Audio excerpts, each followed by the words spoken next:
Quase 50 entidades médicas brasileiras divulgaram nesta semana um documento em que alertam para os danos à saúde que o cigarro eletrônico pode causar. As entidades pedem que seja mantida a proibição desses produtos. A Agência Nacional de Vigilância Sanitária, Anvisa, está coletando informações técnicas para avaliar o assunto. Uma dessas entidades é a Sociedade Brasileira de Pneumologia e Tisiologia, a SBPT. Vamos conversar agora com o Dr. Paulo Correia, que é coordenador da Comissão Científica de Tabagismo da SBPT. Dr. Paulo, muito bom dia. Muito bom dia, é um prazer estar aqui com vocês. Doutor Paulo, claro que a melhor decisão é parar de fumar. Agora, entre uma opção péssima e uma muito ruim, e aí, cigarro tradicional ou cigarro eletrônico? Então, assim, vamos fazer aquela brincadeira, assim, eu diria que é uma roleta russa. O cigarro eletrônico, ele ainda tem os seus riscos em descrição. Mas a gente já sabe que o cigarro eletrônico traz riscos específicos, além daqueles mesmos riscos antigos. Então, assim, o que acontece do ponto de vista prático, haveria uma terceira opção na sua pergunta, que era assim, cigarro eletrônico, cigarro comum ou os dois. Porque o que os estudos mostram? O cigarro eletrônico, ele triplica as chances de iniciar o tabagismo convencional e triplica as chances das pessoas manterem o tabagismo convencional regular. E aí o que acontece? Em epidemiologia, a gente tem uns riscos, que são modelos de riscos aditivos e multiplicativos. Então, quando você junta cigarro eletrônico com cigarro convencional, é o 1 mais 1 que é mais do que 2. Você aumenta o risco das doenças. E aí a gente pode conversar sobre as doenças específicas e sobre aquelas doenças tradicionais que a gente costuma atribuir ao cigarro tradicional e ao cigarro eletrônico, agora já sabemos também. Pois é, ou seja, o melhor mesmo é parar de fumar, né? Parar com esse negócio de cigarro eletrônico, tradicional, comum, é parar de fumar. Agora, doutor... Exato. O que acontece? As indústrias, elas sempre trazem para a sociedade, né, quando as pesquisas mostram que o cigarro convencional é um produto inadequado, elas vão incorporando certas coisas ao cigarro, com apelo de tecnologia, modernidade e de segurança, e aí, vejam a história, né? Cigarro associado a câncer de pulmão em 1950. Aí o que a indústria faz? Cria o cigarro com filtro. Aí o cigarro com filtro se mostrou inseguro. Aí é cigarro de baixos teores. Não, agora é cigarro de ultra baixos teores. E assim por diante. O cigarro eletrônico é só mais uma vez do mesmo que a indústria do tabaco da nicotina está fazendo. Pois não, sua pergunta. Vamos lá.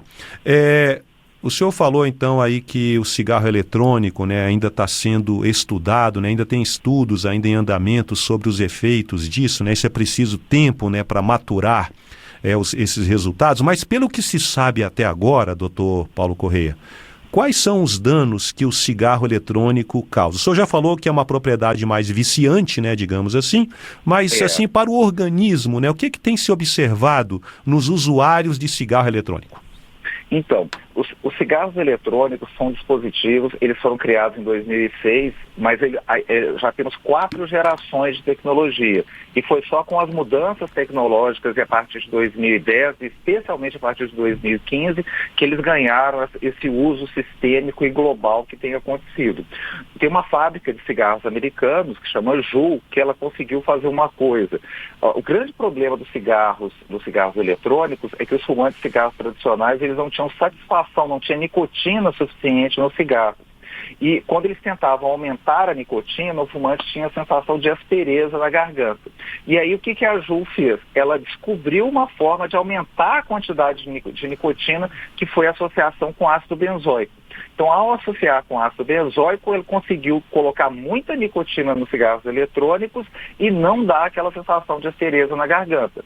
E aí, toda aquela embalagem da indústria, que é um gadget, né, que é dispositivo tecnológico, que é clean, um monte de mitos disseminados, que é só vapor de água, que não tem substâncias químicas, influencer na internet, tudo isso gera esse pacote de disseminação de uso de mitos e disseminação do cigarro eletrônico. Mas vejam bem, quando você aumenta a quantidade de nicotina, igual você aumentou nos cigarros eletrônicos, aumenta uma massa de nanopartículas. São partículas chamadas de partículas ultrafinas, são partículas muito pequenas.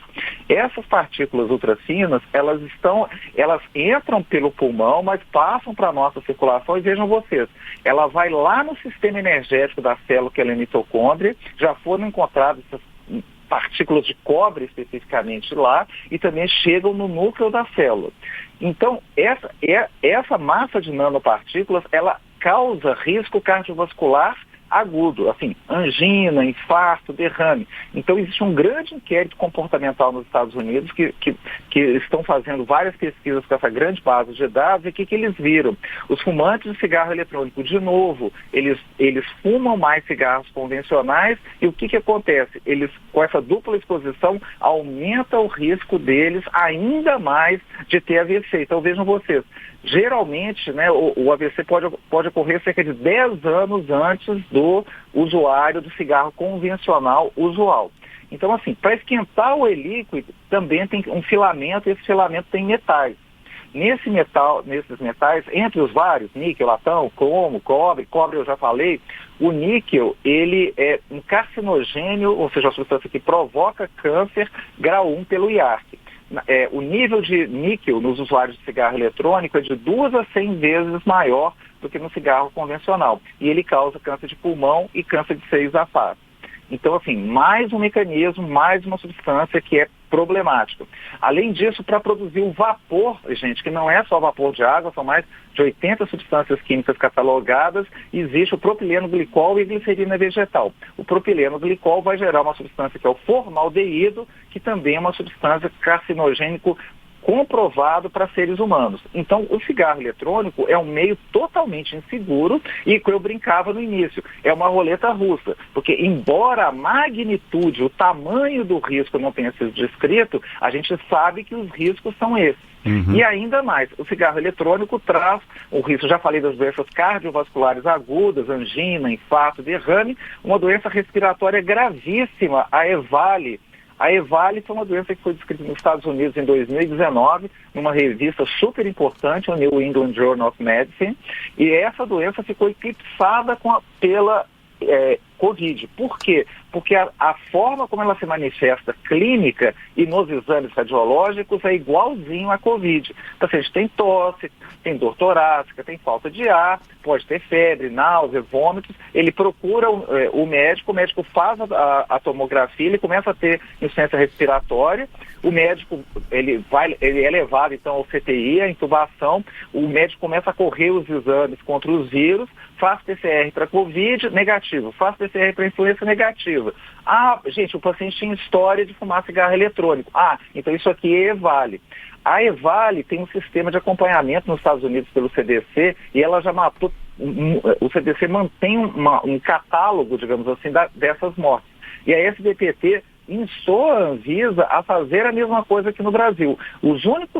A notificação é voluntária e ela foi voluntária porque a SBPT, no final de 2019, começou a catalogar os casos que tinham no Brasil. Então, de novembro de 2019 a fevereiro de 2020, nós tivemos 7 casos documentados pelos pneumologistas da SBPT. Nós mandamos isso para a Anvisa e agora, em 31 de março, eu reforcei isso, mandei uma comunicação para a Anvisa solicitando que torne compulsória a notificação e que mantenha uma base de dados.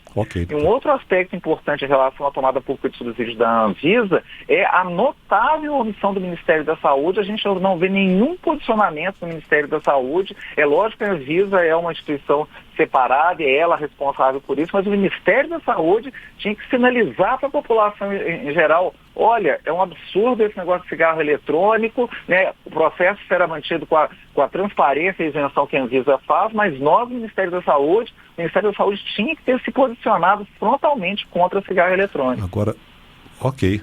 Estamos conversando com o Dr. Paulo Correia, coordenador da Comissão Científica de Tabagismo da Sociedade Brasileira de Pneumologia e Tisiologia, SBPT. Assunto: cigarro eletrônico. Doutor Paulo, nessa semana teve essa manifestação, né, das entidades médicas, entre elas a entidade que o senhor representa, e por conta aí da Anvisa que está coletando informações técnicas. Essas informações são para estudar, claro que tem muita coisa ainda para rolar, mas uma eventual liberação do cigarro eletrônico? É isso?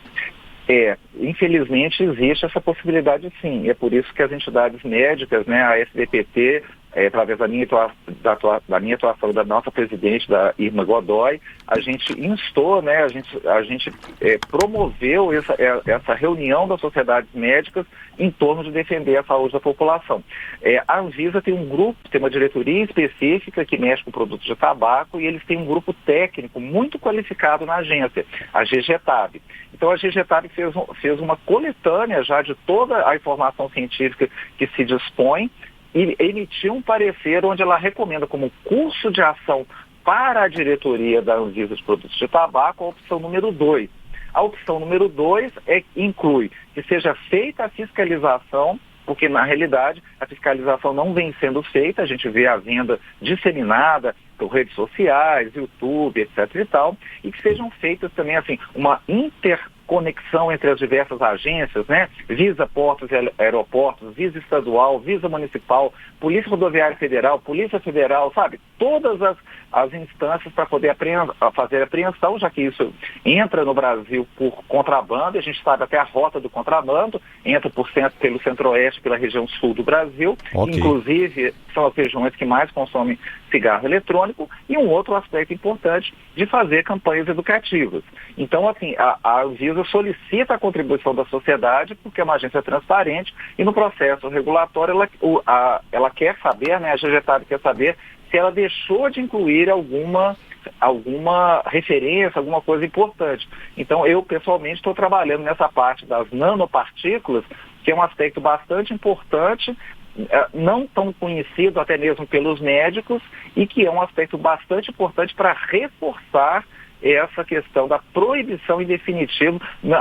Para que você tenha uma ideia, o cigarro convencional para o Brasil dá um prejuízo violento. São 12 bilhões arrecadados com impostos todo ano e mais de 125 bilhões gastos com os custos diretos e indiretos da assistência. Ou seja, a conta não fecha. O que acontece é que o lucro é privatizado para as indústrias de tabaco e nicotina e o prejuízo é socializado para a sociedade brasileira. Okay, não é? Então, o que acontece? O único ator social que quer a aprovação é a indústria do tabaco e nicotina, que vai promover, né, morte, etc. e tal, mas eles não estão nem aí para isso, eles vão ganhar muito dinheiro com isso. Doutor Paulo, muito obrigado aí pelas explicações, pelos esclarecimentos. Bom dia para o senhor, até uma próxima oportunidade. Obrigado, foi um espaço bastante importante, a SBPT agradece o espaço, estamos sempre à disposição da Rádio Senado para prestar esclarecimentos, consultoria, o que for necessário. Muito obrigado, bom dia a todas e a todos.